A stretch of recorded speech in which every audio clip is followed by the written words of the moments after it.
Bonjour et bienvenue aux vidéos 20 du bloc 4. On est à la section 11.7, l'exemple 17, et ça va être le dernier vidéo du bloc, donc de la session aussi. Donc, à la section 11.7, on parle de travail et de puissance en rotation avec les formules W pour le travail, qui est égal à tau fois delta θ, puissance tau fois oméga. Donc, on avait vu qu'on n'avait plus besoin de cos θ vu que les variables angulaires tenaient déjà compte des directions. Donc, à l'exemple 17, on veut trouver la puissance électrique fournie par le moteur du treuil.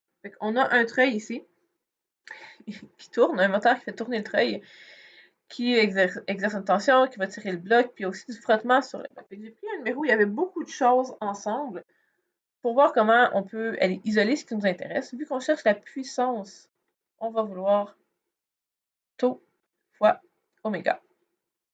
Donc les deux choses qu'on va aller chercher, tau, moment de force exercé par le treuil, par le moteur du treuil, et oméga, la vitesse angulaire de rotation du treuil. Dans les informations qu'on a, bon, on connaît la masse de la caisse de 50 kg. On connaît la vitesse linéaire de la caisse de 2 mètres par seconde, mais ça pourra aussi être la vitesse tangentielle pour le treuil.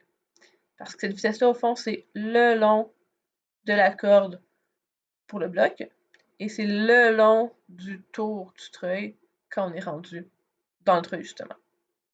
Fait que c'est un petit peu le même principe qu'un roulement, puis c'est aussi le principe qu'on a utilisé avec les blocs et les poulies dans les deux sections précédentes.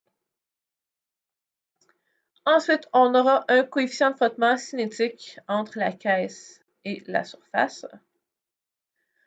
On sait qu'il y a un certain frottement qui est pas seulement sur le plancher, mais aussi dans l'axe du treuil. Donc, il finirait par faire freiner le treuil, par exemple, ou le ralentir. Donc, moment de force par le frottement, puis ça, c'est celui pour l'axe du treuil.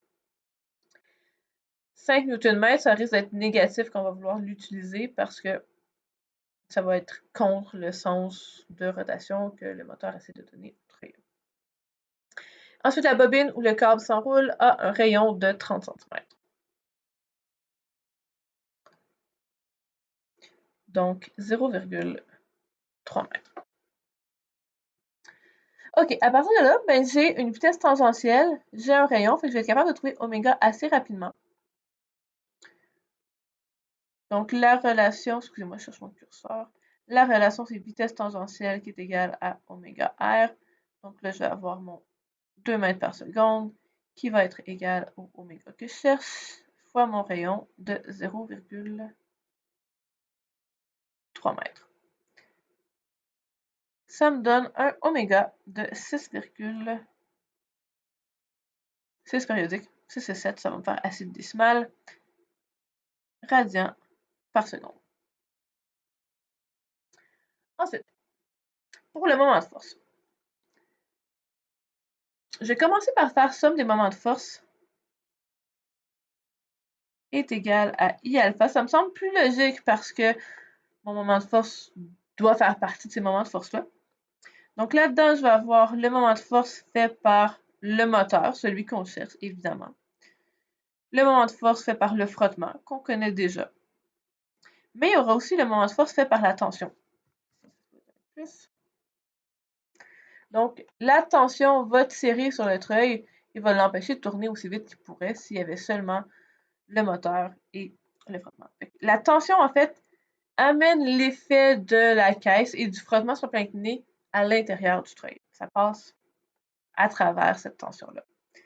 Est égal à I alpha, mais là, tout se produit à vitesse constante, donc on n'aura pas d'accélération angulaire.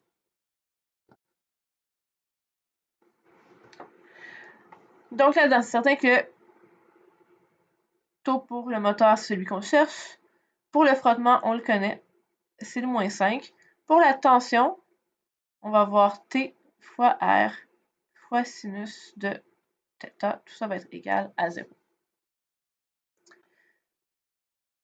Donc la tension s'exerce toujours comme à la surface de la roue du treuil, de quoi que ce soit qu'on est en train de considérer qui tourne.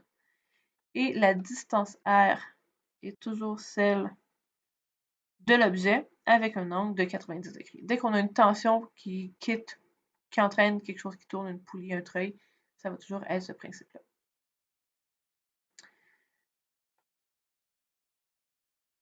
Donc, taux par la tension,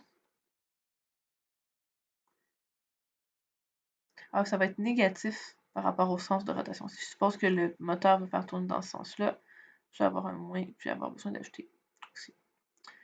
J'aurais dû en fait mettre tout de suite dans ma démarche initiale. Donc, le R, ça va être mon grand R et sinus de 90 degrés. Donc, on va avoir moins T fois 0,3 éventuellement. Ça me prend ma tension. Pour avoir la tension, je vais la chercher avec la somme des forces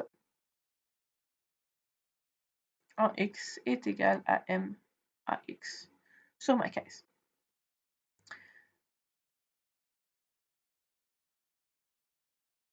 Donc, sur la caisse, on a la tension, la normale, le poids avec le même angle que le plan incliné et le frottement cinétique. Donc, en X, je vais avoir le frottement cinétique vers les X négatifs, la tension vers les X positifs et la composante en X du poids qui va être le côté opposé à mon angle θ, donc moins P sinus de θ est égal à MA, mais encore une fois, on est à vitesse constante. Le frottement cinétique est toujours égal à μc fois N. Ici, on va voir mg sin θ. Et la normale, on irait la rechercher dans une somme des forces en Y est égale à MAY.